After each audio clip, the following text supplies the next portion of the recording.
Hello students, आप सभी को मेरा नमस्कार। तो Shri Ram centennial science academy के इस डिजिटल प्लेटफॉर्म पर आप सभी का एक बार फिर से स्वागत करता हूं। बेटा, लास्ट क्लास में अपनों ने बहुत सारी चीज़ें डिस्कस कर ली थी। मोनेरा के बारे में बहुत सारी चीज़ें अपनों ने पहले ही डिस्कस कर चुके हैं। आज की जो अपनी क्लास रहेगी बेटा, वो आज अपने मोनेरा ख़त्म कर देंगे। सर, मोनेरा में टाइम इतना क्यों लगा?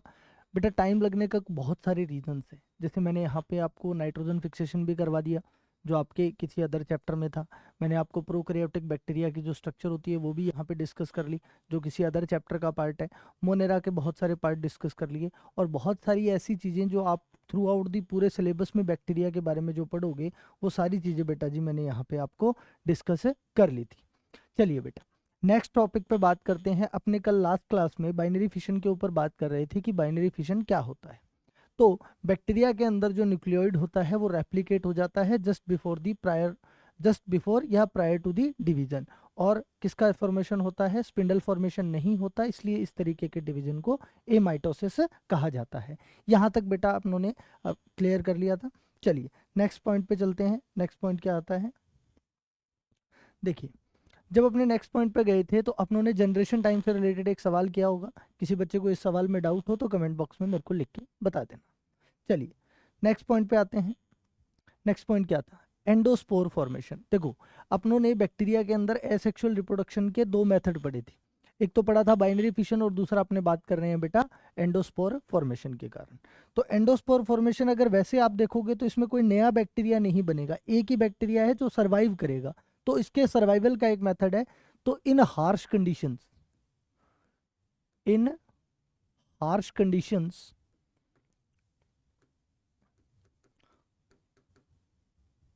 bacteria can form spore. Bacteria can form spore, या बेटा जी मैं इसको बोल देता हूं एंडोस्पोर। स्पोर या एंडोस्पोर का फॉर्मेशन कर देगा टू सर्वाइव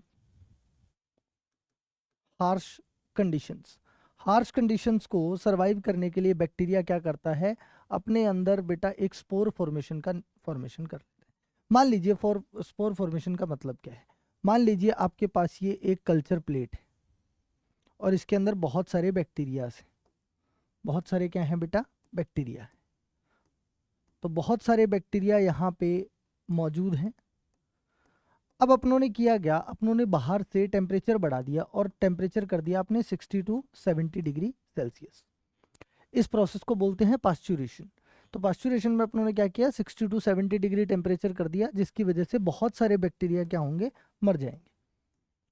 बहुत सारे बैक्टीरिया क्या होंगे? मर जाएंगे। बट कुछ बैक्टीरिया ऐसे होते हैं जो इस कंडीशंस को सरवाइव कर जाएंगे।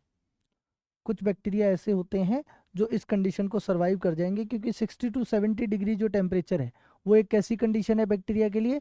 हार्श कंडीशन है। तो उस कंडीशन को सरवाइव करने के लिए ये जो कुछ बैक्टीरिया बचे हैं, इन्होंने किसका फॉर्मेशन कर लिया बेटा? स्पोर फॉर्मेशन कर लिया। किसका फॉर्मेशन कर लिया? Spore formation. अब बहुत सारे बच्चे सोचेंगे कि सर स्पोर फॉर्मेशन होता क्या है। चलो बेटा समझते हैं स्पोर फॉर्मेशन होता क्या है। मान लीजिए बेटा ये एक बैक्टीरिया है, सॉरी, मान लीजिए बेटा ये एक बैक्टीरिया है।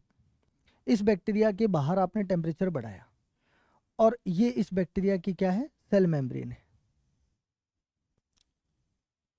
ठीक है। अब जैसे ही आप 60 to 70 डिग्री टेम्परेचर करोगे, अब बैक्टीरिया क्या होगा? या तो मरेगा, और अगर उसको जिंदा रहना है तो बैक्टीरिया क्या काम करेगा बेटा? बैक्टीरिया अपना जितना भी लिविंग मटेरियल है, जैसे ये उसका न्यूक्लियोइड है, ठीक है, और उसकी जो साइटोप्लाज्म है, बैक्टीरिया क्या करेगा? अपना पूरा का पूरा जो लिविंग मैटर है वो इस इतने से स्पेस के अंदर क्या कर लेगा? इकट्ठा कर लेगा। इस इतने से स्पेस में सारा का सारा क्या आ गया बेटा? उसका लिविंग मटेरियल आ गया। और अब इसके बाद 4 लेयर्स का फॉर्मेशन हो जाता है। सॉरी, कितनी लेयर का फॉर्मेशन हो जाता है? 4 लेयर का। पहले तो 4 लेयर्स पढ़ाई जाती थी, लेकिन अभी वो आपके काम की बात नहीं है। अब उसका लिविंग मैटर एक जगह पे बेटा क्या हो गया? इकट्ठा हो गया, जिस वजह से ये हार्श कंडीशन को क्या कर जाएगा? सर्वाइव कर जाएगा। तो इसको मैंने क्या बोल दिया? स्पोर बोल दिया। क्या बोल दिया बेटा? स्पोर। जैसे ही अच्छी कंडीशंस आएंगी, ये स्पोर दोबारा डेवलप हो जाएगा, और दोबारा से क्या बन जाएगा? नॉर्मल बैक्टीरिया बन जाएगा। In normal condition. Normal condition में स्पोर दोबारा से क्या बन जाएगा, बैक्टीरिया बन जाएगा। ठीक है, तो ये एंडोस्पोर बनता है। एंडोस्पोर जो होता है क्या होता है, पूरा का पूरा जो लिविंग मटेरियल है, जो उसका साइटोप्लाज्म है या मैं बोलूँ प्रोटोप्लाज्म है, वो पूरा का पूरा एक जगह इकट्ठा हो जाता है और एक जगह इकट्ठा होकर उसके बाहर 4 लेयर का फॉर्मेशन हो जाता है। ये 4 लेयर उसको क्या करती है, हार्श कंडीशंस में सर्वाइव करने में हेल्प करती है। चलिए नेक्स्ट पॉइंट पे बात करते हैं। नेक्स्ट पॉइंट क्या आता है, देखो अब बात करते हैं बैक्टीरिया के सेक्सुअल रिप्रोडक्शन के बारे में। बैक्टीरिया में सेक्सुअल रिप्रोडक्शन कैसे होता है, किस तरीके का सेक्सुअल रिप्रोडक्शन बैक्टीरिया के अंदर अपने को देखने को मिलता है। तो सबसे पहले बात अगर अपने बात करें कि बैक्टीरिया का जो सेक्सुअल रिप्रोडक्शन है वो बहुत ही प्रिमिटिव माना जाता है, बहुत ही पुराने तरीके का सेक्सुअल रिप्रोडक्शन माना जाता है। ऐसा क्यों सर, देखो सेक्सुअल रिप्रोडक्शन होने के लिए कुछ रिक्वायरमेंट्स है, जैसे गैमीट का होना जरूरी है, लेकिन बैक्टीरिया में गैमीट नहीं बनते। गैमीट नहीं बनेगा तो जाइगोट भी नहीं बनता। बैक्टीरिया में मियोसिस भी नहीं होता, यूनिसेलुलर है इसलिए सेक्स ऑर्गन भी नहीं होते, फर्टिलाइजेशन भी नहीं होता। तो सर कुछ ही नहीं हो रहा, तो सेक्सुअल रिप्रोडक्शन कैसे बोल रहे हो। देखो सेक्सुअल रिप्रोडक्शन कराने का मतलब क्या है, सेक्सुअल रिप्रोडक्शन से आपने 10th क्लास में पढ़ा होगा, वेरिएशंस आती है। तो बैक्टीरिया ने अपने अंदर वेरिएशंस लाने के लिए क्या किया है, एक रिप्रोडक्शन जैसा मेथड अपनाया है, और उसी को अपने किस फॉर्म में पढ़ेंगे, सेक्सुअल रिप्रोडक्शन ऑफ बैक्टीरिया। तो बैक्टीरिया क्या करता है, वेरिएशन लाने के लिए एक टेक्निक अपनाता है जिसको अपने क्या बोल दिया, सेक्सुअल रिप्रोडक्शन ऑफ बैक्टीरिया। तो इन bacteria only variation occur, only क्या हो रही है बेटा, वेरिएशन आ रही है, ना गैमिट है, ना जाइगोट है, ना मियोसिस है, ना सेक्स ऑर्गन है, ना फर्टिलाइजेशन। मतलब जितने भी सेक्सुअल रिप्रोडक्शन के जितने भी बेसिक स्टेप्स हैं वो है ही नहीं, सिर्फ एक कौन सा स्टेप है, वेरिएशन है। That's why we called bacterial sexual reproduction, bacterial sexual reproduction as a primitive method of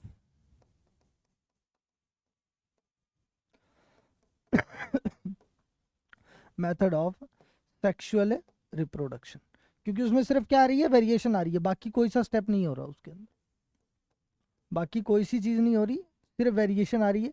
तो इसलिए अपनों ने उसको क्या बोल दिया कि सेक्सुअल रिप्रोडक्शन जो है वो कैसा है, प्रिमिटिव है। यहाँ तक सभी बच्चों को क्लियर होगा।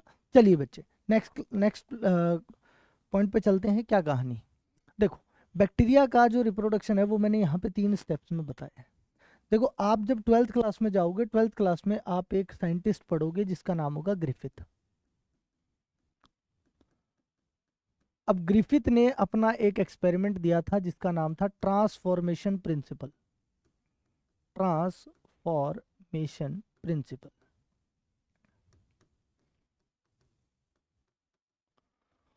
उसने किया क्या था बेटा, उसने एक्सपेरिमेंट किया था अपने माइस पे, चूहों पे, माइस पे। तो उसने क्या किया, उसने न्यूमोनिया करने वाले जो बैक्टीरिया होते हैं उसके 2 स्ट्रेन लिए थे। एक तो आर स्ट्रेन लिया था, ये आर स्ट्रेन है बेटा, आर फॉर रफ। तो इसकी जो आउटर सरफेस थी वो कैसी थी बेटा, रफ थी।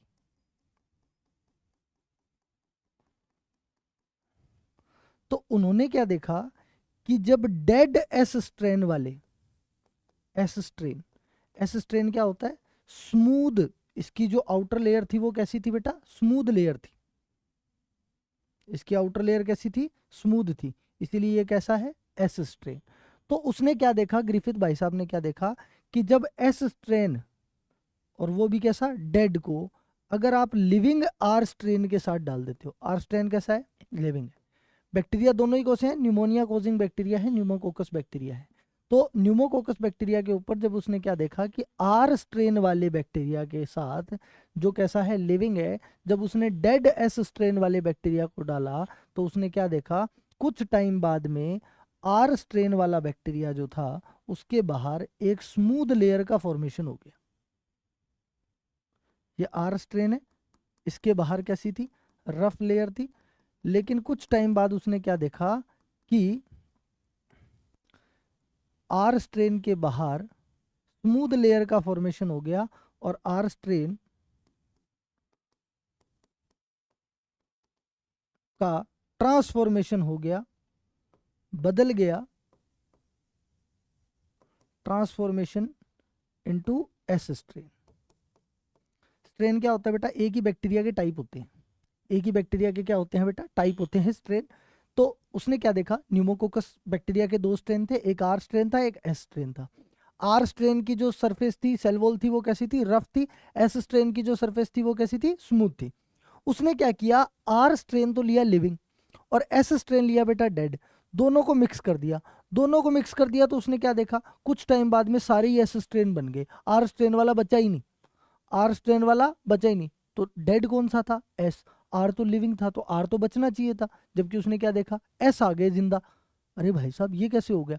एस तो कैसा था? एस तो कैसा था बेटा? एस तो कैसा था? डेड था। आर कैसा था? लिविंग था। बाद में कौन आ गए? एस तो लिविंग हो गए और आर बचा ही नहीं, ये क्या हो गया? तो उसने क्या कहा कि जब डेड एस स्ट्रेन का कुछ डीएनए, डेड एस स्ट्रेन का कुछ डीएनए यहां से निकल कर किसके अंदर चला जाता है? आर स्ट्रेन के अंदर। ये तो आर स्ट्रेन का डीएनए ग्रीन वाला तो, और ये रेड वाला किसका था? एस का था। जो जब आपने दोनों को मिक्स किया तो एस का डीएनए किसके अंदर चला गया? आर के अंदर। तो आर वाले के अंदर किसके सिम्टम आ गए? एस के सिम्टम आ गए। आर वाले के अंदर किसके सिम्टम आ गए बेटा?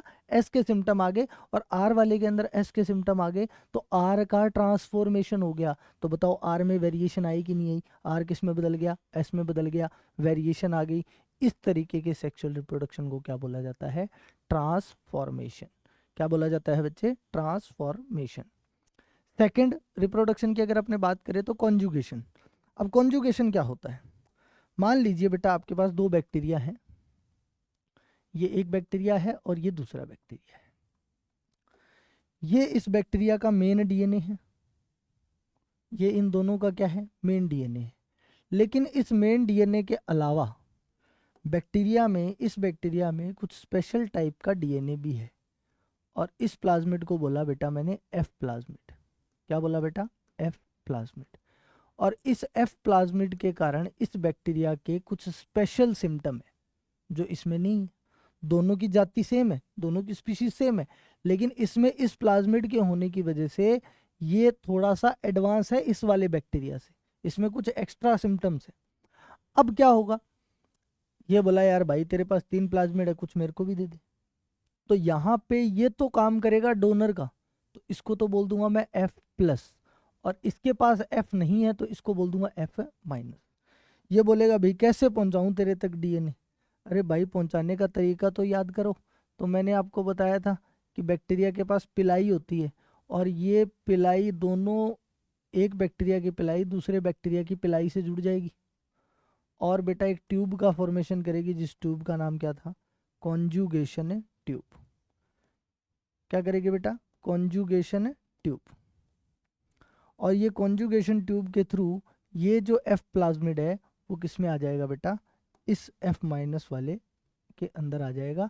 तो अब एफ माइनस वाले का भी क्या हो गया? ट्रांसफॉर्मेशन हो गया। कॉन्जुगेशन के थ्रू हुआ है, इसलिए इस तरीके के रिप्रोडक्शन को क्या बोला जाता है? कॉन्जुगेशन। आपके एनसीईआरटी में सिर्फ मोनेरा वाले पार्ट में इसी का जिक्र है। ये 12th क्लास के अंदर है, ये 12th के अंदर है, ये 11th के अंदर है बच्चे। हालांकि इसको पढ़ाते नहीं है लोग, लोग इसको अलग से पढ़ा देते हैं, लेकिन ये टाइप ऑफ सेक्सुअल रिप्रोडक्शन ही है बैक्टीरिया के अंदर। चलिए उसके बाद में अब अपने नेक्स्ट पॉइंट पे चलते हैं, ट्रांसडक्शन। क्या है बेटा? ट्रांसडक्शन। मान लीजिए बेटा कोई चोर है, कोई क्या है बेटा? चोर है। हाँ चोर तो बहुत है सर। हाँ तो चोर के पास एक घर था, ये दूसरा घर था। चोर ने क्या किया, यहां से चोरी की, यहां से कुछ डीएनए चुराया, और ये इसका डीएनए था। बैक्टीरिया ने पहले, इस चोर ने यहाँ पे चोरी की, चोरी करने के बाद वो इस घर में गया, इस घर में जाने के बाद वो निकल गया।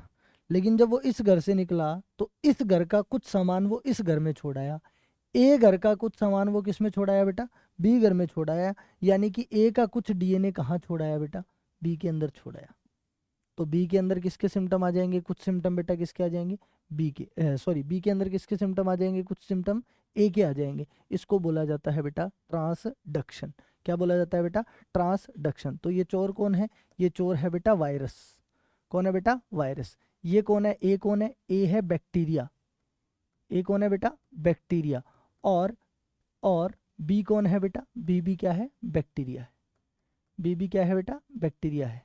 तो एक बैक्टीरिया का ट्रांसफॉर्मेशन कर दिया बेटा किसने, वायरस ने। किसने कर दिया बेटा, वायरस ने इसका ट्रांसडक्शन कर दिया।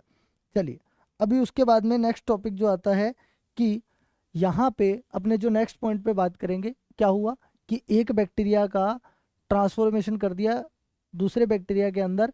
कैसे कर दिया, वायरस ने कर दिया। तो वायरस के थ्रू होने वाला ये जो सेक्सुअल रिप्रोडक्शन है इसको ट्रांसडक्शन बोलते हैं। ये आप बहुत रेयर पढ़ोगे। चलो उसके बाद में बेटा एक नीट का सवाल आया था जो आउट ऑफ सिलेबस था, बिल्कुल ही एग्जाम में आया हुआ क्वेश्चन है। एक क्वेश्चन ये पूछा था एपिसोम क्या होता है, बहुत इंपॉर्टेंट है, आया हुआ सवाल है, 2013 या 14 के अंदर आया था। तो एपिसोम क्या होता है, जब main genomic DNA, main genomic DNA, main genomic DNA कौन होता है बेटा, न्यूक्लियोइड। न्यूक्लियोइड के साथ कौन जुड़ जाए बेटा, प्लाज्मिड। अब प्लाज्मिड वैसे तो क्या होता है, एक्स्ट्रा क्रोमोसोमल होता है, लेकिन कई बार क्या होता है ये जो प्लाज्मिड है ये किसके साथ जाके जुड़ जाता है, आपके न्यूक्लियोइड के साथ जाके जुड़ जाता है। और जब ये न्यूक्लियोइड के साथ जुड़ जाता है तो इसको क्या बोलते हैं, एपिसोम। क्या बोलते हैं बच्चे, एपिसोम। तो बैक्टीरिया में बेटा अपनों ने 3 तरीके का रिप्रोडक्शन पढ़ा, 2 पढ़े एसेक्सुअल और 1 पढ़ा सेक्सुअल। सेक्सुअल के अपनों ने 3 टाइप पढ़े, ट्रांसफॉर्मेशन, कॉन्जुगेशन और ट्रांसडक्शन। ट्रांसडक्शन कौन कराता है, वायरस। कौन कराता है बच्चे, वायरस। कॉन्जुगेशन 2 बैक्टीरियाज के बीच में प्लाज्मिड का क्या होता है, आदान प्रदान होता है। उसके बाद में ट्रांसफॉर्मेशन, एफ ग्रिफिथ का एक्सपेरिमेंट 1928 के अंदर हुआ था। और 12th क्लास के मॉलिक्यूलर बेसिस ऑफ इनहेरिटेंस नाम का एक चैप्टर है आपके, जो सबसे बड़ा चैप्टर है आपके 12th क्लास का, उसके अंदर अपने पढ़ेंगे क्या, ट्रांसफॉर्मेशन। अभी अगर आपको ये समझ में नहीं आया हो तो बस इतना याद रख लेना कि ये 12th क्लास का टॉपिक है, इसको अपने वहाँ पे पूरी डिटेल से पढ़ेंगे तब आपको ये ज़्यादा समझ में आएगा। और आई होप ये दोनों टॉपिक आपको अच्छे से समझ में आ गए होंगे। ठीक बात है। चलिए नेक्स्ट पॉइंट पे चलते हैं बेटा। नेक्स्ट क्या आता है, नेक्स्ट अगर अपने बात करें तो नेक्स्ट टाइप ऑफ बैक्टीरिया क्या आता है बेटा, टाइप ऑफ बैक्टीरिया। तो चलिए कुछ क्वेश्चंस कर लेते हैं पहले।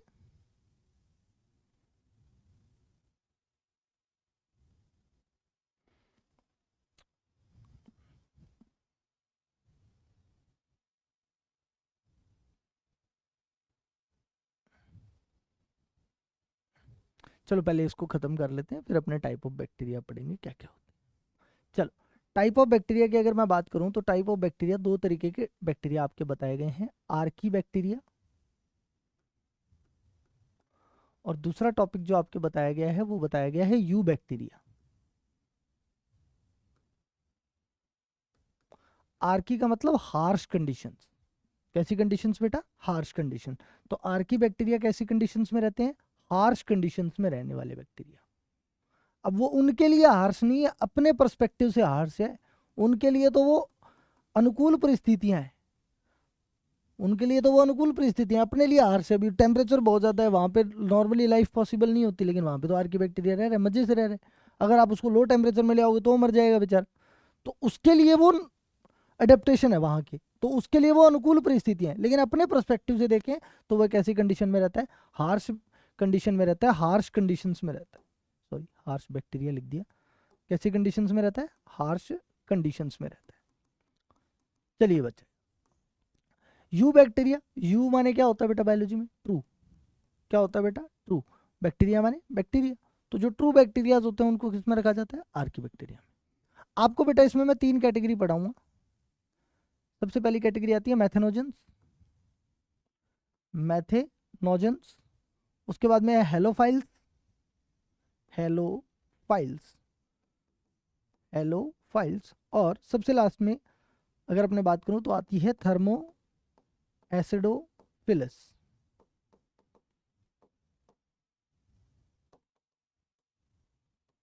Thermo acidophilus. ध्यान से सुनना, मैथेनोजेंस ऐसे बैक्टीरिया जो ऐसे कंडीशंस में रहते हैं जहाँ पे मीथेन बहुत ज़्यादा होती है। अब मीथेन कहाँ ज़्यादा होती है? दलदल वाला एरिया होता है, ठीक है। जो गाय के अंदर जो रूमिनेंट होती है, जो गट होती है, वहाँ पे रहते हैं। मिथेनोबैक्टीरियम नाम का एक बैक्टीरिया होता है जो गाय के जो रूमिनेंट्स होते हैं उनके स्टमक के अंदर रहता है। रूमिन के स्टमक के कितने पार्ट होते हैं? 4 पार्ट होते हैं, रूमन, एबोसम, एबोमेसम और रेटिकुलम। तो उसमें जो सबसे आगे वाला पार्ट होता है उसको रूमन बोलते हैं। उस रूमन के अंदर कुछ बैक्टीरियाज रहते हैं जो मैथेनोजेंस होते हैं। हेलोफाइल्स, हेलो फॉर हेलोजन, तो हेलोजन किस में होते हैं? साल्ट्स में।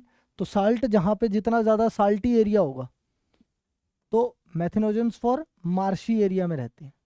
कहाँ रहते हैं बेटा? मार्शी एरिया में रहते हैं। Halophiles salty, hello for halogen, halogen किस में होते हैं? सॉल्ट्स में। तो सॉल्टी एरिया के अंदर रहते हैं। थर्मो, थर्मो माने टेम्परेचर, एसिडो माने एसिडिक। तो ऐसे जो हाई टेम्परेचर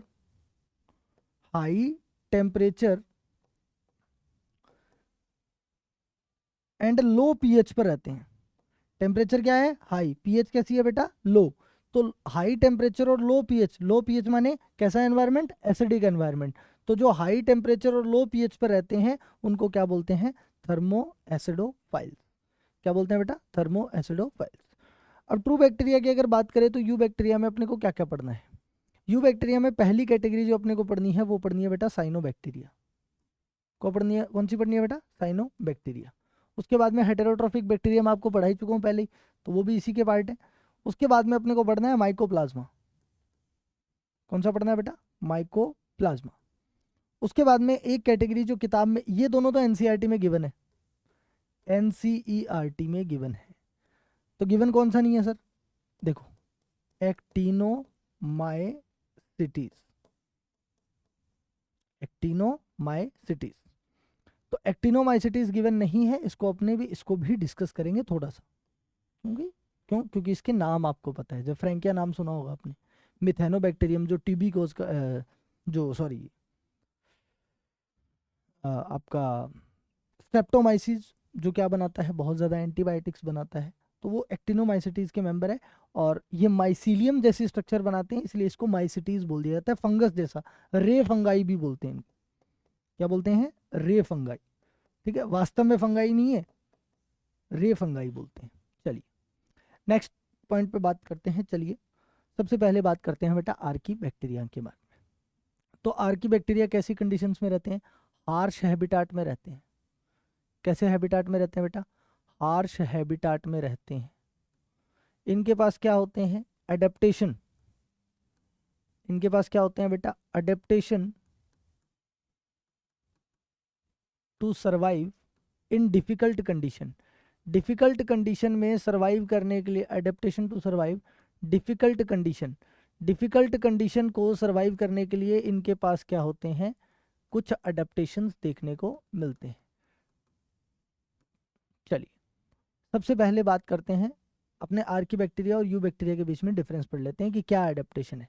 देखो, अगर अपने 6 किंगडम क्लासिफिकेशन पढ़ते हैं तो आर्की बैक्टीरिया को अलग किंगडम में पढ़ते हैं, यू बैक्टीरिया को अलग किंगडम में पढ़ते हैं।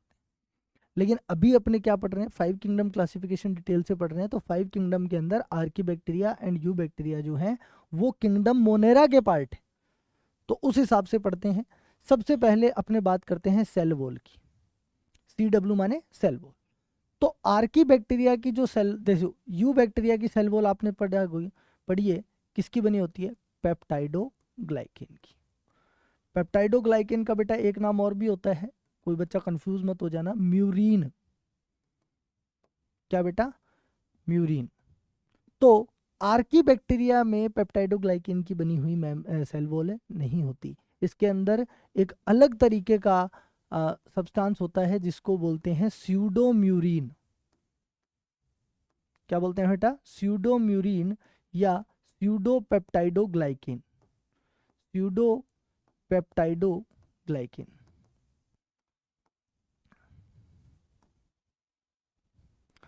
और ये क्या होती है? मोर अडेप्टेड फॉर हार्श हैबिटेट। मतलब जो डिफिकल्ट कंडीशंस है उनको सरवाइव करने के लिए ये ज़्यादा अडेप्टेड होती है। कौन सी बेटा? स्यूडोम्यूरिन या स्यूडोपेप्टाइडोग्लाइकिन। यू बैक्टीरिया के अंदर किसकी बनी हुई है? पेप्टाइडोग्लाइकिन की, जिसकी स्ट्रक्चर अपनों ने डिटेल से डिस्कस की थी। NAG और NAM का पॉलीमर होते हैं। NAM के साथ 4 अमीनो एसिड जुड़े होते हैं, जिनकी क्रॉस लिंकिंग से आपका पेप्टाइडोग्लाइकिन बनता था। चलो अब देखो, दूसरा पॉइंट आता है बेटा सेल मेम्ब्रेन। अगर आपने बैक्टीरिया की सेल मेम्ब्रेन अपने जब पढ़ी थी, तो यू बैक्टीरिया की बात कर रहे थे अपने, तो उसके अंदर लिपिड बाइलेयर होती थी ऐसे। लिपिड क्या होती थी? बाइलेयर होती थी, और इन दोनों लेयर के बीच में हल्का सा गैप होता था। दो लिपिड मॉलिक्यूल्स के बीच में इस तरीके से हल्का सा गैप होता था।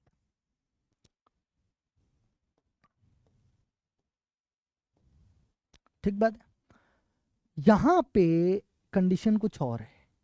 यहां पे क्या होता है कि ये जो आपकी मेम्ब्रेन होती है, मेम्ब्रेन की दोनों लिपिड मॉलिक्यूल आपस में इस तरीके से जुड़ जाते हैं। आपस में इस तरीके से यहाँ पे बॉन्डिंग हो जाती है इनकी, इस तरीके से। तो इस तरीके से बॉन्डिंग हो जाती है, इस वजह से ये ज़्यादा स्टेबल हो जाती है। मेम्ब्रेन जो होती है वो ज़्यादा स्टेबल हो जाती है।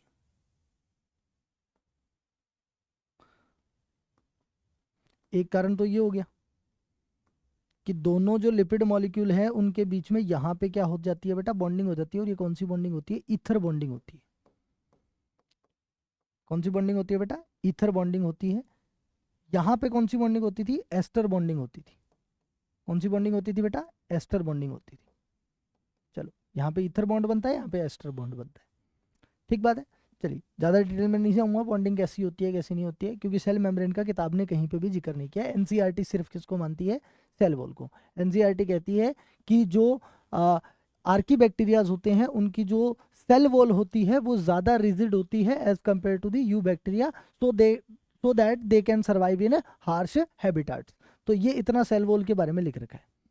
अगर मान लो पेपर में एक बार एक सवाल आया हुआ है जिसमें सेल वॉल ऑप्शन में ही नहीं था, कि ऐसी कौन सी चीज है जो हार्श हैबिटाट में सर्वाइव करने में हेल्प करती है, और वहां पे सेल वॉल ऑप्शन ही नहीं था।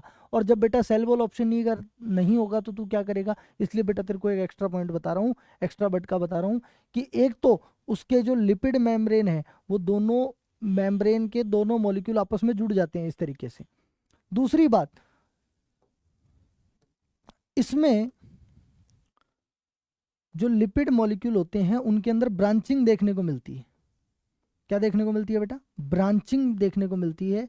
तो मैं यहां पे बोल सकता हूं, यहां पे ब्रांच्ड लिपिड चेन प्रेजेंट होती है। Branched lipid chain. तो देखो बेटा, यहाँ पे जो टेल्स बनाई है, टेल्स के अंदर ब्रांचिंग है, और यहाँ पे बेटा ब्रांचिंग क्या होती है? एब्सेंट होती है। तो यहाँ से आप एक नया पॉइंट नोट कर सकते हो, ब्रांच्ड लिपिड एब्सेंट। तो यहाँ पे तो ब्रांचिंग क्या होती है? एब्सेंट होती है, और यहाँ पे ब्रांचिंग क्या होती है बेटा? प्रेजेंट होती है। समझ में आ गई बेटा बात? अब बताओ, मैंने आपको एक चीज बताई थी, कार्ल वूज, याद आया बेटा कुछ? 6 किंगडम क्लासिफिकेशन। 6 किंगडम क्लासिफिकेशन किसने दिया था? कार्ल वूज ने दिया था। कार्ल वूज ने किस बेस पर दिया था? आर्की बैक्टीरिया और यू बैक्टीरिया का जो बेटा 16 SRRNA होता है, दोनों की स्ट्रक्चर क्या होती है? अलग अलग होती है। दोनों की स्ट्रक्चर क्या होती है बेटा? अलग अलग होती है। आर्की बैक्टीरिया का 16 SRNA की स्ट्रक्चर अलग होती है, और यू बैक्टीरिया के 16 SRRNA की स्ट्रक्चर अलग होती है। इसी बेस पर कार्ल वूज ने क्या बनाया था? इनको अलग अलग किंगडम में डिवाइड किया था। तो स्ट्रक्चर डिफरेंट इन बोथ, इसीलिए क्या बनाया था? 6 किंगडम क्लासिफिकेशन।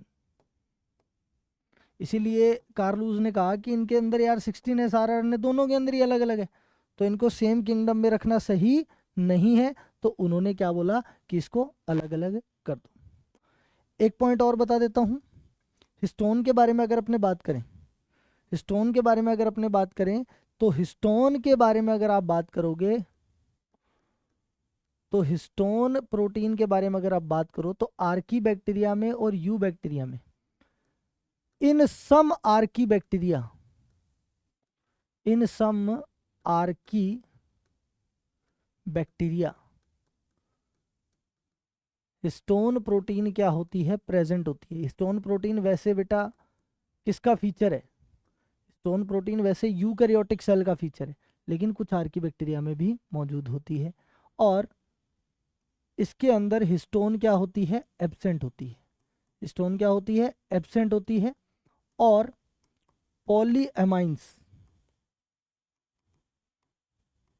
प्रेजेंट होती है। और पॉलीएमाइंस कैसी होती है, नॉन हिस्टोन होती है। कैसी होती है बेटा, नॉन हिस्टोन प्रोटीन होती है।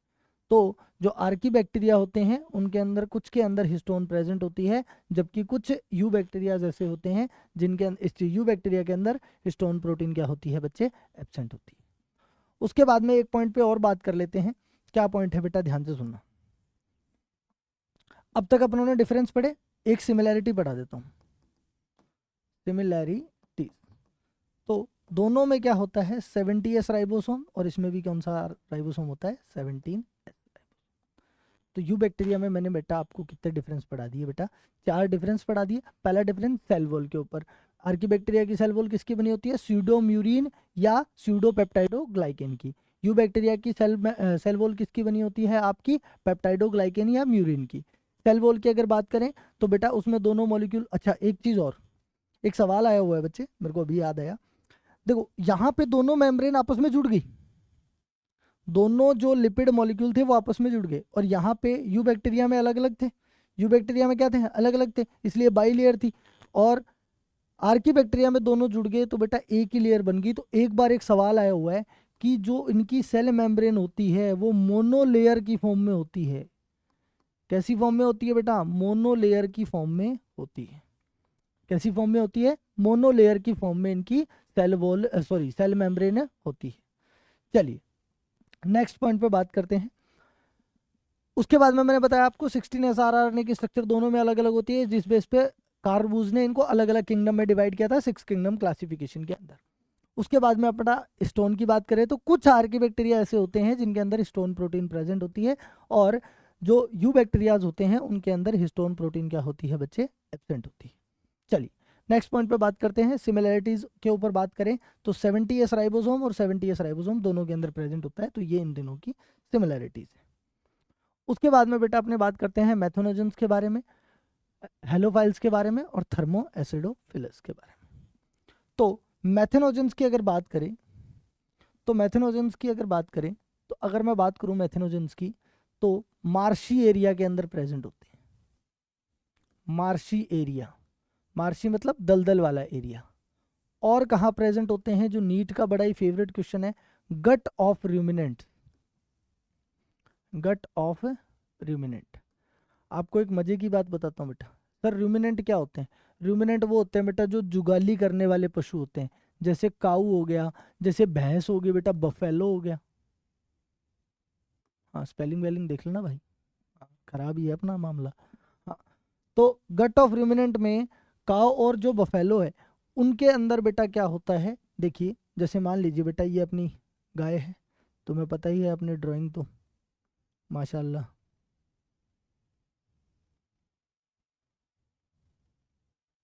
ठीक है, तो बेटा जी उसके अंदर क्या होगा, उसका जो स्टमक होता है वो 4 पार्ट में डिवाइडेड होता है। तो ये बेटा स्टमक बनाया मैंने, और स्टमक इस तरीके से 4 पार्ट में डिवाइड होता है। इस आगे वाले पार्ट को बोला जाता है बेटा रूमेन। क्या बोला जाता है बेटा, रूमेन। तो जब ये गाय भैंसे वगैरह खाती है तो ये जल्दी जल्दी खा के अपना जो खाना होती है वो रूमेन के अंदर एक बार के लिए अस्थायी रूप से क्या कर लेती है, स्टोर कर लेती है। जब इनको टाइम मिलता है तो बेटा ये क्या करती हैं, वापिस से इसको अपने माउथ में लाके अच्छे से चबा लेती है। इसको बोलते हैं जुगाली करना। क्या बोलता है बेटा, जुगाली करना। और ये किस में अंदर मिलता है, जिनके अंदर रूमेन होता है, इसलिए रूमिनेंट बोल दिया मैंने। क्या बोल दिया बेटा, रूमिनेंट बोल दिया। अब देखो बेटा क्या होता है, कोई भी ऑर्गेनिज्म, कोई भी एनिमल, एक बात बेटा बहुत ही मतलब कंट्रोवर्सी भी हो सकती है इस बात पे, मैं आपको एक चीज बता रहा हूं, किसी भी एनिमल के अंदर सेल्यूलोज को डाइजेस्ट करने वाला एंजाइम नहीं मिलता, सेल्यूलेज नहीं मिलता। ये बहुत यूनिक बात बोल रहा हूँ बेटा, ध्यान से सुन ला, किसी भी एनिमल के अंदर सेल्यूलोज को डाइजेस्ट करने वाला एंजाइम नहीं मिलेगा। तो सर ये कैसे डाइजेस्ट कर लेती है? ये तो खाती घास फूस चारा खाती है, उसमें सबसे ज़्यादा क्या होता है? सेलुलोज होता है, वो कैसे डाइजेस्ट हो जाएगा? तो बेटा जी इस र्यूमेन के अंदर एक स्पेशल टाइप का बैक्टीरिया मिलता है जिसका नाम होता है बेटा मिथेनोबैक्टीरियम। क्या होता है बेटा? मिथेनोबैक्टीरियम। और ये Methanobacterium help in digestion of cellulose, help in digestion of cellulose. तो ये जो गाय भैंसी होती हैं इनके अंदर सेलुलोज के डाइजेशन में कौन हेल्प करता है भाई साहब? ये आपका मिथेनोबैक्टीरियम करता है। कहाँ पड़ेगा? 12th क्लास के अंदर बेटा एक अलग थलग सा पड़ा हुआ चैप्टर है जिसका नाम है माइक्रोब्स इन ह्यूमन वेलफेयर। उसमें तेरे को पढ़ाया जाएगा बायोगैस प्लांट, गोबर गैस प्लांट। तो उस गोबर गैस प्लांट के अंदर तू क्या पढ़ेगा? मिथेनोबैक्टीरियम। इसलिए तो गाय का गोबर यूज करते हैं। गाय के गोबर में क्या होगा? कुछ अनडाइजेस्टेड सेल्यूलोज भी होगा। वो अनडाइजेस्टेड सेल्यूल जब डाइजेस्ट होगा तो क्या बनेगी? मीथेन बनेगी, और वो मीथेन अपने एज ए बायोगैस यूज कर लेंगे। अरे क्लियर है क्या भाई? चलिए नेक्स्ट पॉइंट पे चलते हैं। उसके बाद में जो दूसरा पॉइंट आता है वो कौन सा आता है? दूसरा पॉइंट जो आएगा इसके बाद में वो आएगा बेटा आपका सॉरी सॉरी बेटा,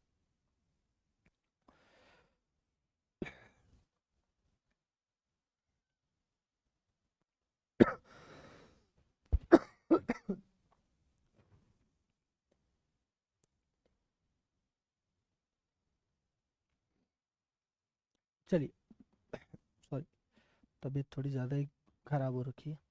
अच्छा, हेलो फाइल्स में देख क्या मिलेगा? Extreme salty habitat, extreme salty area जहाँ की पीएच लगभग लगभग कितनी होती है? 2 से 3 के आसपास होती है। ऐसे एरिया के अंदर रहते हैं। कौन रहते हैं बेटा?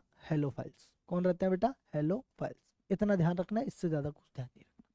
उसके बाद में थर्मो एसिडोफिलस। थर्मो एसिडोफिलस कहाँ मिलेंगे? हॉट सल्फर स्प्रिंग जो होते हैं, क्योंकि वहां पे सल्फ्यूरिक एसिड होगा। Hot sulphur spring, sorry sorry, ये यहाँ नहीं आएगा भाई, क्या लिख रहा हूँ मैं। एक्सट्रीम सॉल्टी एरिया के अंदर मिलेगा, ठीक है, जो बहुत ज़्यादा सॉल्टी एरिया के अंदर मिलेगा। हॉट सल्फर स्प्रिंग के आसपास जहां पे टेम्परेचर तो कितना होगा बच्चे? टेम्परेचर तो होगा लगभग 80 डिग्री सेल्सियस, और जो आपका पीएच होगा वो होगी बेटा 2 से 3 के आसपास। तो इस पीएच पर जो बैक्टीरिया मिलते हैं उन बैक्टीरिया को, और इस हाई टेम्परेचर पर मिलने वाले बैक्टीरिया को क्या बोला जाता है? Thermo acidophiles. क्या बोला जाता है बेटा? Thermo acidophile. Hot sulphur spring में मिलते हैं, टेम्परेचर 80 डिग्री सेल्सियस, पीएच कितना होता है? 2 से 3 के आसपास इसका पीएच होता है। उसके बाद में बेटा अपने एग्जाम्पल की अगर बात करें तो एग्जाम्पल में एक बैक्टीरिया आएगा बेटा जिसका नाम होता है थर्मस एक्वाटिकस। सर किताब में तो नहीं है? है बेटा। 11th क्लास की सॉरी 12th क्लास की एनसीईआरटी में बायोटेक्नोलॉजी नाम का एक चैप्टर है, वहां से एक बैक्टीरिया दिया हुआ है थर्मस एक्वाटिकस। इससे बेटा एक एंजाइम निकाला जाता है Taq DNA polymerase. Taq DNA polymerase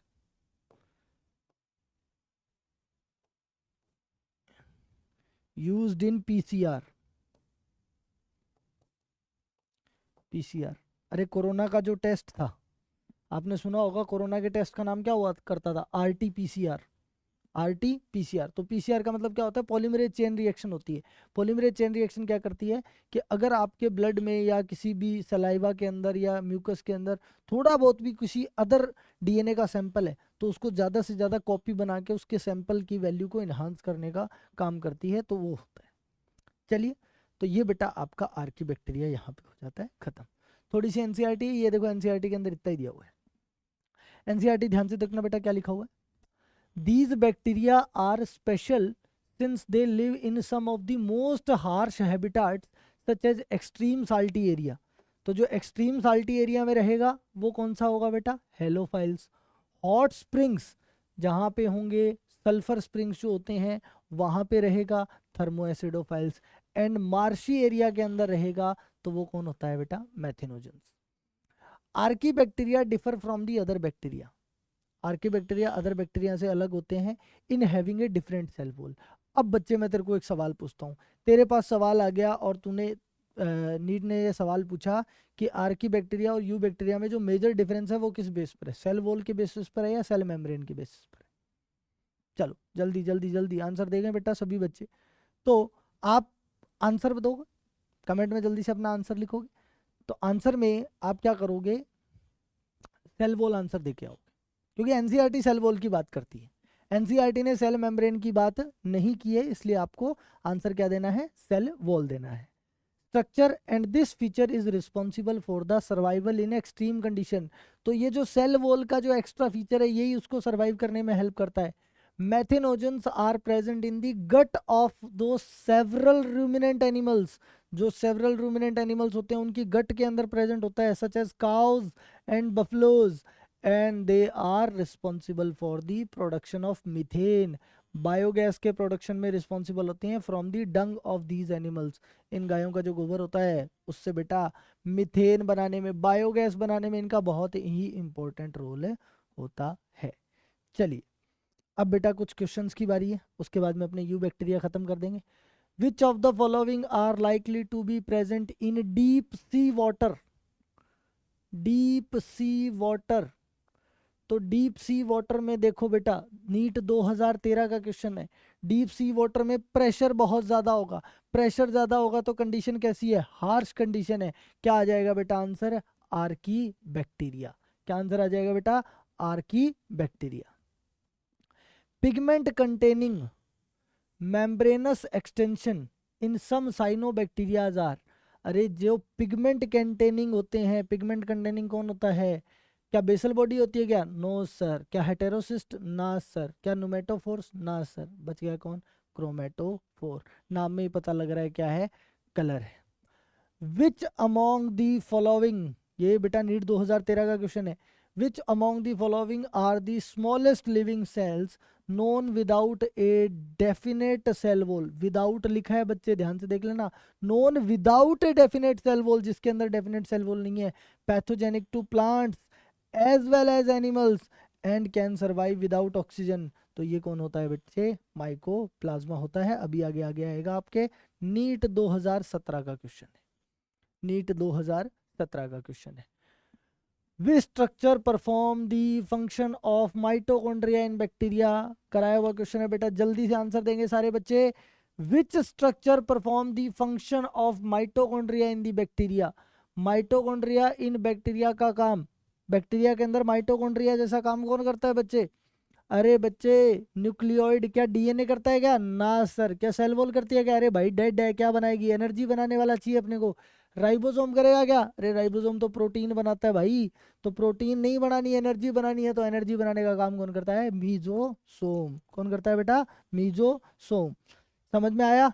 चलिए, द मोटाइल बैक्टीरिया, जो बैक्टीरिया मोटाइल होगा वो किसकी वजह से मूव कर पाएगा, देखो फिम्ब्री का मोटिलेशन में कोई रोल नहीं होता, सीलिया का कोई रोल नहीं हो, सीलिया अपने बैक्टीरिया में बढ़ा ही नहीं।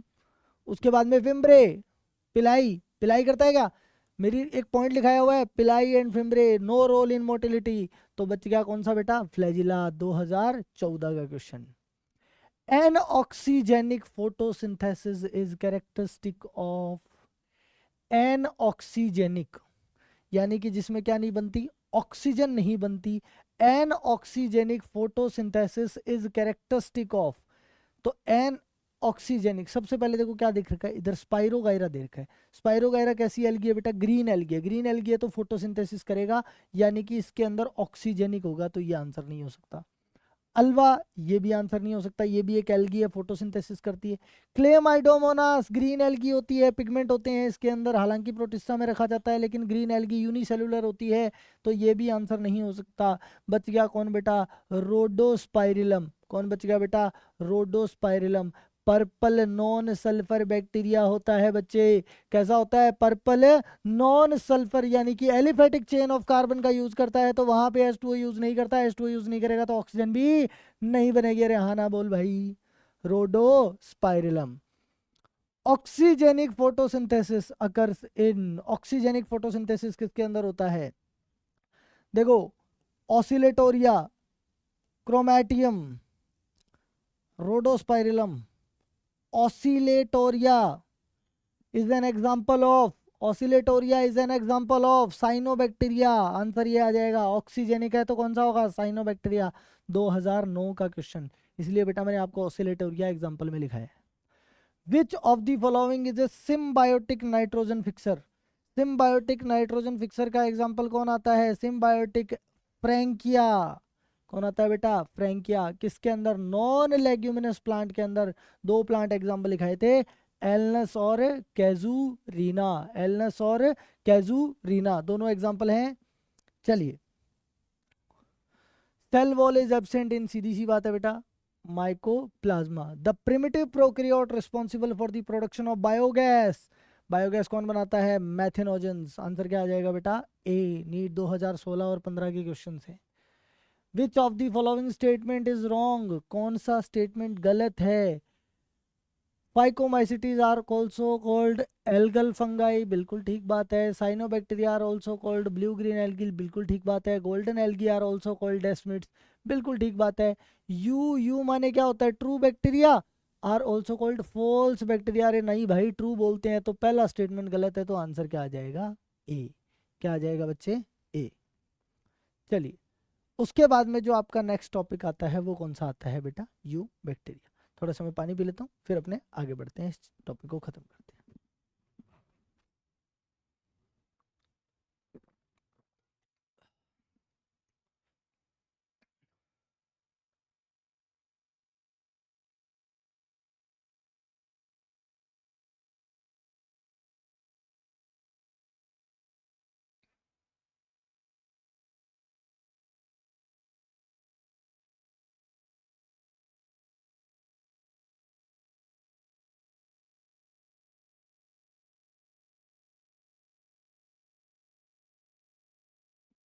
चलिए, तो यू बैक्टीरिया जो होता है वो क्या क्या होता है, यू बैक्टीरिया का, यू बैक्टीरिया को क्या बोला जाता है बेटा, ट्रू बैक्टीरिया। क्या बोला जाता है बेटा, ट्रू बैक्टीरिया इसको बोला जाता है। ठीक है, उसके बाद में क्या क्या खास बात होती है इसकी। ट्रू बैक्टीरिया के अंदर अपने क्या क्या पढ़ेंगे, एक तो पढ़ेंगे अपने साइनो बैक्टीरिया। कौन पढ़ेंगे बेटा, साइनो बैक्टीरिया। और इसके अंदर क्या पढ़ेंगे, और इसके अंदर बेटा अपने पढ़ेंगे, नेक्स्ट पॉइंट जो पढ़ेंगे वो पढ़ेंगे बेटा माइकोप्लाज्मा। क्या पढ़ेंगे बच्चे, माइकोप्लाज्मा। और इसके अंदर अपने क्या पढ़ेंगे, और इसके अंदर अपने पढ़ेंगे बेटा एक्टिनोमाइसिटीज। एक्टिनोमाइसिटीज। चलिए, सबसे पहले देखते हैं बेटा, बात करते हैं साइनोबैक्टीरिया के बारे में। तो cyanobacteria are also called blue green algae. Blue green algae के होते हैं। हैबिटाट कैसा होता है, हैबिटाट होता है बेटा इनका एक्वेटिक। कैसा हैबिटाट होता है, पानी में रहती है, एक्वेटिक होती है। अब एक्वेटिक में भी कैसा हो सकता है, फ्रेश वाटर हो सकता है एंड मेराइन हो सकता है। फ्रेश और मेराइन दोनों तरीके का वाटर इसके अंदर हो सकता है। या फिर बेटा ये जमीन पर भी रह सकती है, और जब जमीन पर रहती है तो टेरेस्ट्रियल हैबिटाट होता है। टेरेस्ट्रियल हो सकता है, लेकिन टेरेस्ट्रियल में भी इनको क्या चाहिए, सॉइल होनी चाहिए, वो भी कैसी होनी चाहिए, मॉइस्ट सॉइल होनी चाहिए, नम मिट्टी होनी चाहिए। ऐसी वैसी जगह नहीं रहेंगी, नमी चाहिए बेटा, मॉइस्ट सॉइल चाहिए। उसके बाद में स्ट्रक्चर की अगर बात करें, तो स्ट्रक्चर में ये कैसे रह सकते हैं, यूनिसेलुलर की फॉर्म में रह सकते हैं।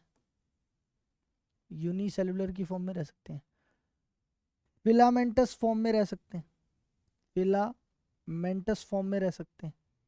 उसके अलावा बच्चे ये कॉलोनियल, कॉलोनी की फॉर्म में भी रह सकते हैं। फॉर एग्जांपल, मान लीजिए ये एक बैक्टीरिया है, तो ये यूनिसेलुलर बैक्टीरिया है।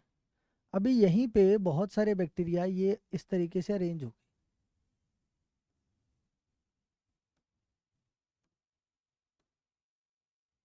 इस तरीके से। तो ये बेटा बहुत सारे बैक्टीरिया आपस में जुड़ गए, बहुत सारे बैक्टीरिया आपस में जुड़ गए।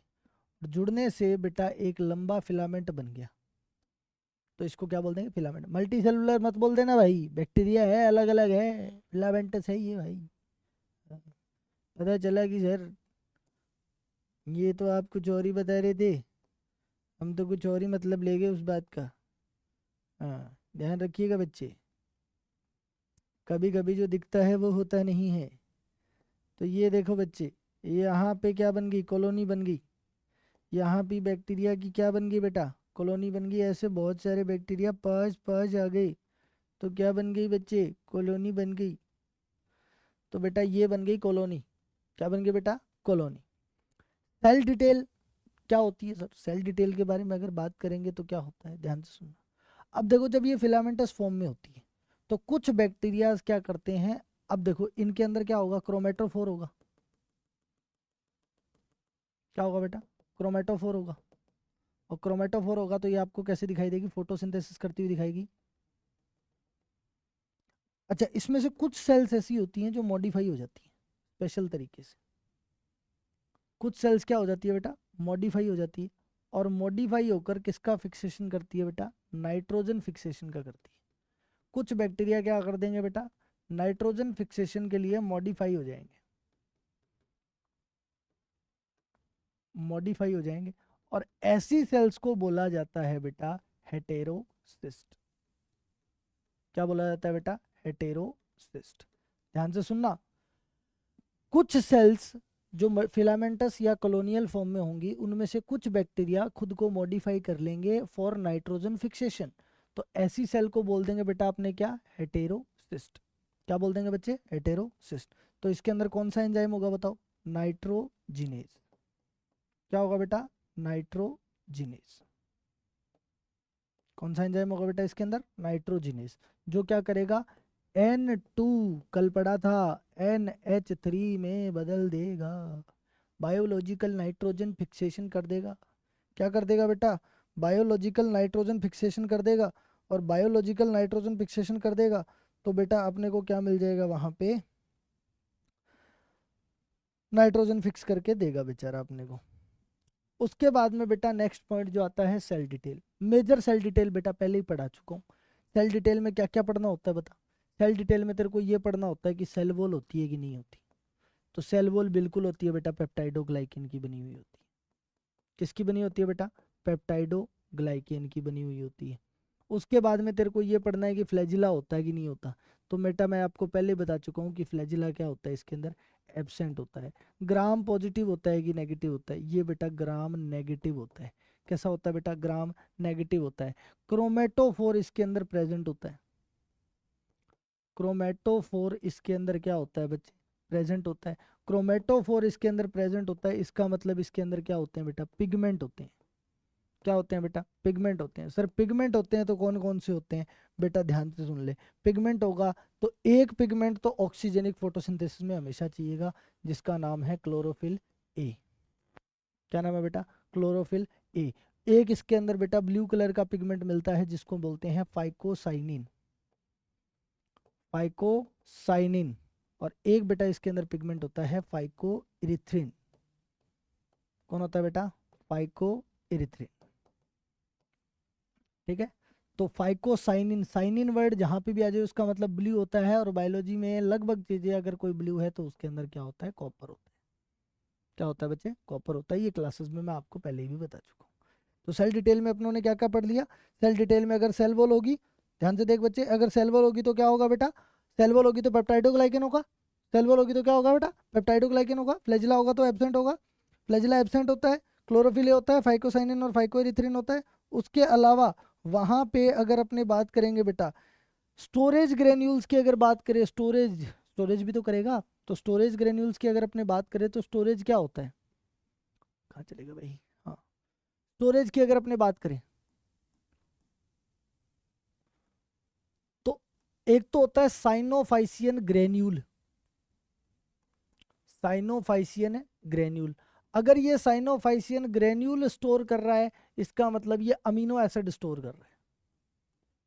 साइनोफाइसियन ग्रेन्यूल का मतलब किसको स्टोर कर रहा है, अमीनो एसिड। और अगर ये लिख दे साइनोफाइसियन स्टार्च तो वो किसको स्टोर कर रहा है बच्चे, वो स्टोर कर रहा है बेटा कार्बोहाइड्रेट को।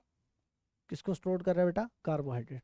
तो अगर उसको बेटा अमीनो एसिड को स्टोर करना है तब तो वो बना लेगा साइनोफाइसियन ग्रेन्यूल, और अगर बेटा उसको किसको स्टोर करना है, स्टार्च को स्टोर करना है, तो वो क्या बना लेगा, कार्बोहाइड्रेट। क्या बना लेगा बच्चे, कार्बोहाइड्रेट। क्लियर है सबको? तो बेटा लास्ट पॉइंट पे आ जाओ, देखो क्या क्या पढ़ लिया। सबसे पहले अपनों ने क्या पढ़ लिया बेटा, हैबिटाट पढ़ लिया। ध्यान से एक बार स्क्रीनशॉट ले लो बेटा इसका जल्दी से, ये बहुत इंपॉर्टेंट पॉइंट है। अभी अपने एनसीईआरटी डिस्कस करेंगे क्या क्या आता है, एनसीईआरटी में देखेंगे क्या क्या आता है। अब देखो, जो चीज बेटा नाइट्रोजन फिक्सेशन करने लगी उसमें फोटोसिंथेसिस नहीं होगा, तो इसमें ना तो फोटोसिंथेसिस होता है, फोटोसिंथेसिस नहीं होता फिर इसमें। ठीक है, चलो उसके बाद में बेटा फ्लैजिला होता है कि नहीं होता, फ्लैजिला के बारे में बात कर देता हूँ बेटा। एक क्वेश्चन आया हुआ है, देखो अगर साइनोबैक्टीरिया है, साइनोबैक्टीरिया, उसके बाद में कोकस, माइकोप्लाज्मा, माइकोप्लाज्मा, तीनों के अंदर बेटा फ्लैजिला क्या होता है, एब्सेंट होता है। फ्लैजिला क्या होता है बच्चे, एब्सेंट होता है। रेड एल्गी में भी फ्लैजिला एब्सेंट होता है। अगर कोई रेड एल्गी है जैसे ट्राइकोडेस्मियम इरिथ्रियम, रेड कलर का आपका एक बैक्टीरिया होता है ट्राइकोडेस्मियम इरिथ्रियम, उसके अंदर भी फ्लैजिला क्या होता है बेटा, एब्सेंट होता है। फ्लैजिला क्या होता है, एब्सेंट। एक सेकंड बेटा,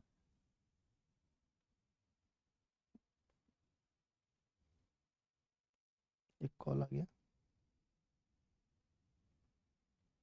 हेलो जी, ओके।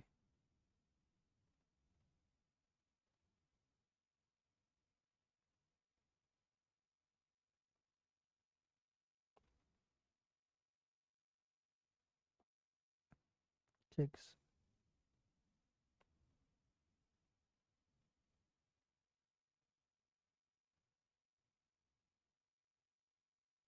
ठीक, ठीक।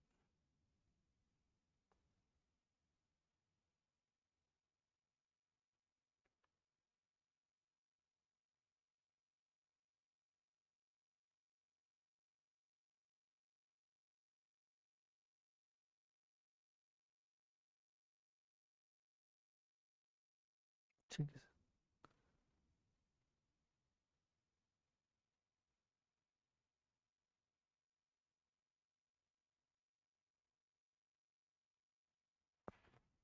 चलिए बेटा नेक्स्ट पॉइंट पे बात करते हैं। जैसे अच्छा स्पाइरो गायरा,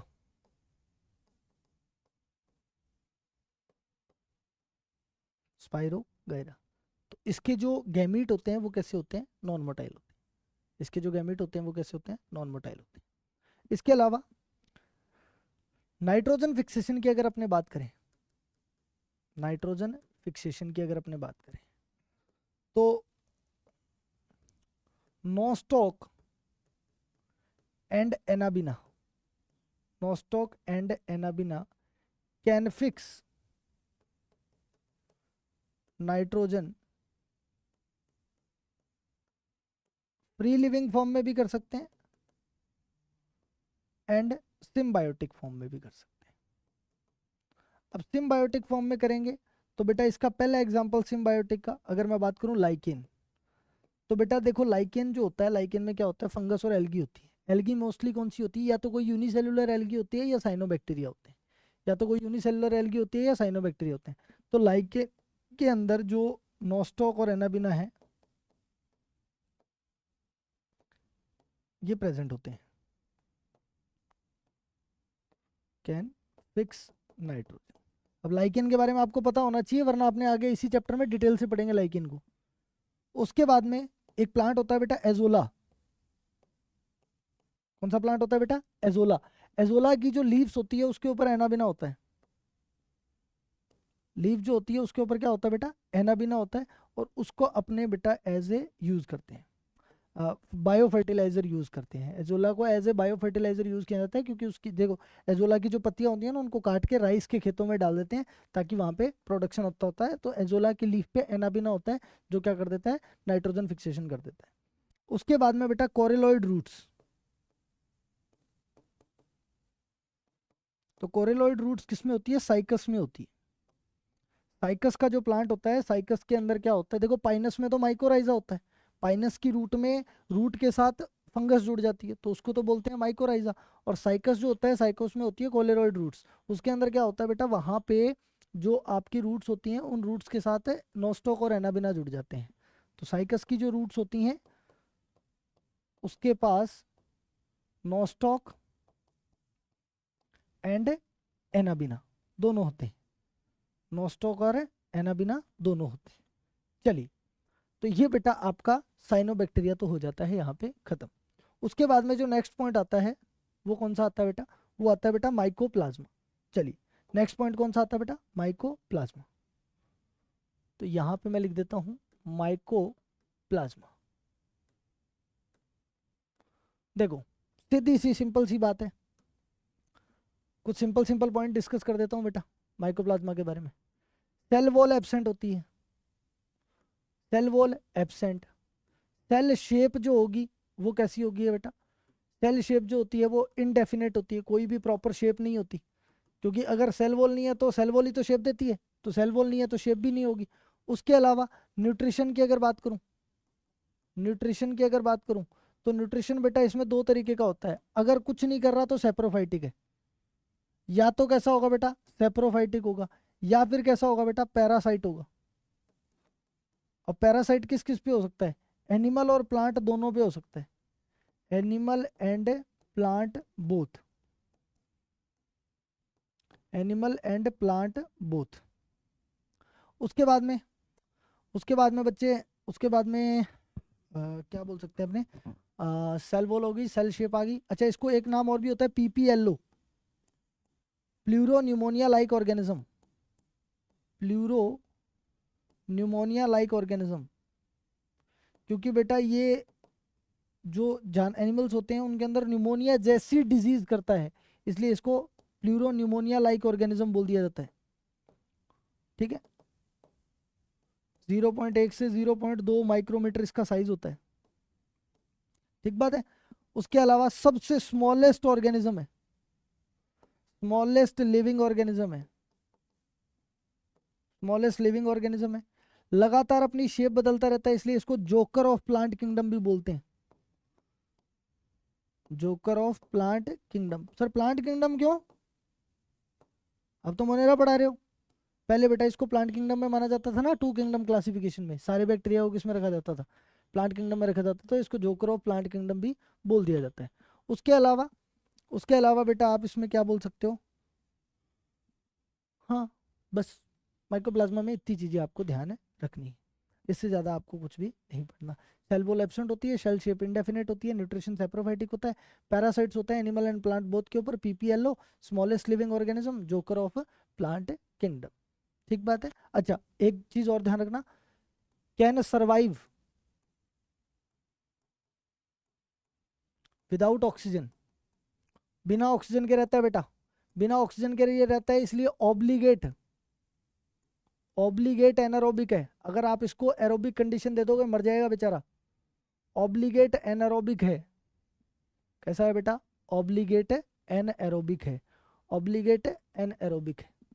चलिए, उसके बाद में जो नेक्स्ट पॉइंट आता है वो आता है बेटा आपका एक्टिनोमाइसिटीज। क्या आता है बेटा, एक्टिनोमाइसिटीज। देखो क्या होगा, जैसे ये एक बैक्टीरिया है, ये दूसरा, ये तीसरा, ये चौथा, ये पांचवा। तो कुछ साइंटिस्ट ने क्या देखा कि ये जो बैक्टीरिया होते हैं ये क्या करते हैं बेटा, ये बीच में से आपस में ऐसे जुड़ गए, बीच में से आपस में ऐसे क्या हो गए बेटा, जुड़ गए। और जुड़ने की वजह से उन्होंने फंगस के माइसीलियम जैसी स्ट्रक्चर बना ली, फंगस के माइसीलियम जैसी स्ट्रक्चर बना ली।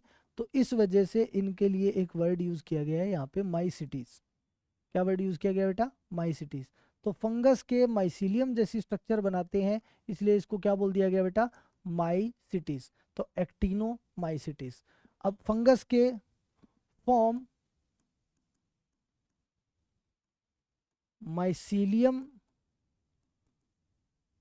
लाइक स्ट्रक्चर, माइसीलियम जैसी स्ट्रक्चर बनाते हैं और माइसीलियम जैसी स्ट्रक्चर बनाते हैं, इसलिए इनको रे फंगाई बोला जाता है। क्या बोला जाता है बेटा, रे फंगाई इनको बोला जाता है। और ये not true fungus, true fungus नहीं है बेटा ये। हाँ, कोई ये बोल देगी ये सर ट्रू फंगस है, नहीं, ये कैसी है, ट्रू फंगस है नहीं है, ट्रू फंगस है नहीं है, ट्रू फंगस है नहीं है। उसके बाद में बेटा चलिए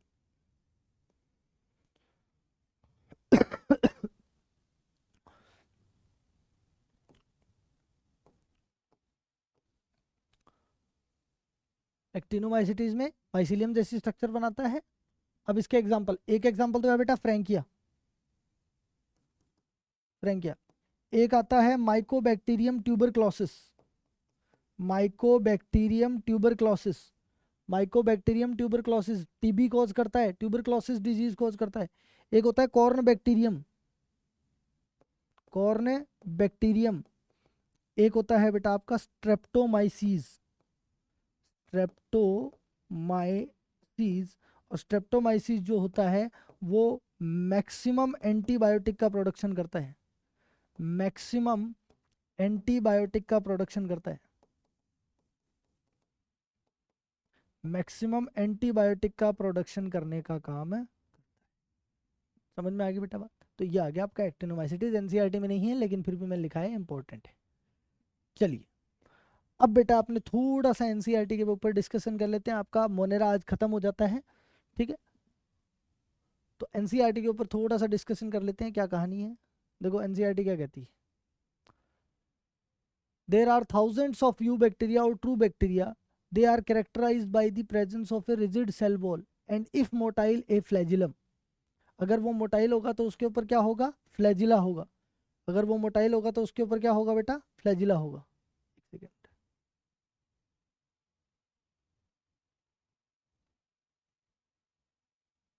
हाँ।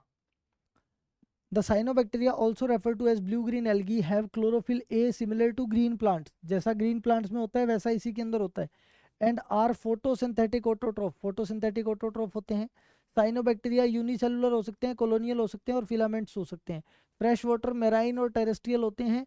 Colonies are generally surrounded by gelatinous sheath, शायद ये पॉइंट मैंने नहीं लिखाया बेटा, ऐड कर लेना। उसके जो साइनोबैक्टीरियाज होते हैं उसके ऊपर एक जिलेटिन की बनी हुई एक शीट होती है जो उसके अंदर वाटर रिटेंशन को बनाए रखती है, वाटर को लॉस नहीं होने देती, ताकि वो जो उसकी नमी है उसको बनाए रखती है। The colonies are generally surrounded by gelatinous sheath. The often form blooms in polluted water body.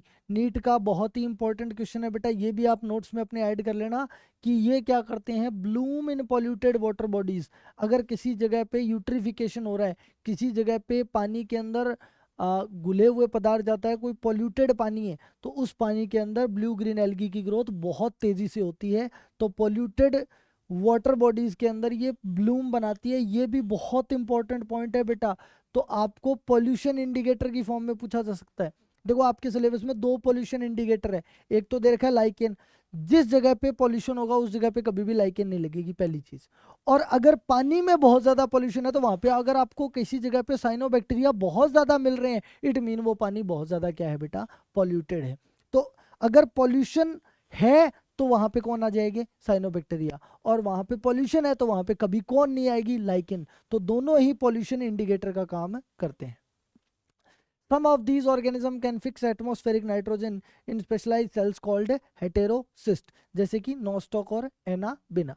तो नोस्टॉक और एनाबिना के अंदर ये बेटा आपको साइड में डायग्राम में हेटेरोसिस्ट शीट दिखाई हुई है, ये बाहर म्यूसिलेजिनस शीट बताई हुई है, और ये फिलामेंटस ब्लू ग्रीन एल्गी का एक एग्जांपल दिया हुआ है, नोस्टॉक। हेटेरोट्रॉफिक बैक्टीरिया के बारे में अपने डिटेल से डिस्कस कर लिया था, क्या क्या चीजें होती हैं। तो ये सारे पॉइंट अपने पहले ही पढ़ चुके हैं। एक पॉइंट मैं यहाँ पे आपको जो बताना चाहता हूँ ध्यान से सुन लेना। हाँ देखिए बेटा, तो some are pathogen causing human beings, crop, farms, animal and pet. Cholera, typhoid, tetanus, citrus canker, चारों के एग्जांपल लिखा रखा हूँ। Cholera, Vibrio cholerae, typhoid, Salmonella typhi, tetanus, Clostridium tetani, और सिट्रस बेटा आपका Xanthomonas citri are well known disease caused by different bacteria. Bacteria reproduce mainly by fission. Some under unfavorable condition they produce spore. They also reproduce by sort of sexual reproduction by adopting a primitive of DNA transform from one bacterium to the another. देखो तीनों discuss कर दिए उसने, 3 लाइनों में तीनों खत्म, जो अपनों ने पूरा टॉपिक पढ़ा है. The mycoplasma of the organism completely lack a cell wall. Cell wall नहीं होती. They are the smallest living known as cell and can survive without oxygen. Many mycoplasma are pathogenic in plants and animal. और जो pathogen होता है वो parasite होता है. सीधी सी बात, खत्म. तो बेटा यहाँ तक अपने आज मोनेरा क्या हो जाता है, कंप्लीट हो जाता है.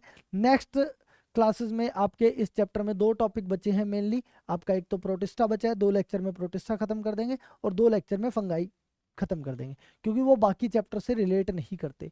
मोनेरा आपके सिलेबस में जगह जगह बिखरा हुआ पड़ा था, इसलिए बेटा मैंने आपकी 11th और 12th का पूरा मोनेरा समेट के आपको एक जगह पे 1 शॉट में दे दिया है. तो आपको अब ये मोनेरा आपको कभी तंग नहीं करेगा, बैक्टीरिया कभी भी तंग नहीं करेगा. हालांकि बहुत सारी और भी सारी भी चीजें हैं कि लीफ की पत्तियों में जो चाय की पत्तियां होती है उसमें स्मेल किस वजह से आती है, रेड कलर भी किस वजह से आता है, रेड सी कौन बनाता है वगैरह वगैरह, लेकिन वो अपने काम की बातें नहीं है. जितना हो सकता था मोर देन सफिशिएंट बेटा मैं आपको करा चुका हूं. अब आपको इसको अच्छे से रिवाइज कीजिए. कल बेटा अपने स्टार्ट करेंगे एक न्यू टॉपिक प्रोटिस्टा, और प्रोटिस्टा को कल ट्राई करेंगे कि कल की क्लास में उसको 1-1.5 घंटे की 2 घंटे की क्लास में प्रोटिस्टा को क्या किया जाए, खत्म किया जाए. Thank you very much. अपने घर पे अपने आसपास पड़ोस में प्रचार कीजिए और अपनी पढ़ाई बहुत अच्छे से करते रहिए. बेटा मैं आपको बार बार बोल रहा हूँ, पढ़ाई कीजिए पढ़ाई कीजिए पढ़ाई कीजिए. जैसे ही आपके स्कूल रीओपन होंगे आपसे आपका कंप्लीट होमवर्क चेक किया जाएगा. जो अदर बच्चे देख रहे हैं प्लीज़ आप सीरियसली अपनी पढ़ाई को जारी रखिए. बेटा नीट का एग्ज़ाम अभी कुछ खबरें आ रही है, ऑनलाइन भी जा सकता है, 2 फेज़ में भी हो सकता है. तो आपके लिए ये कुछ गोल्डन अपॉर्चुनिटीज़ आ रही है जो आप मिस नहीं करना चाहोगे. विद 12th बेटा आपका सिलेक्शन हो सकता है अगर आप पूरी ईमानदारी से पूरी मेहनत से पढ़ाई करते हो तो लगे रहिए, जुड़े रहिए. धन्यवाद. थैंक यू सो मच बेटा.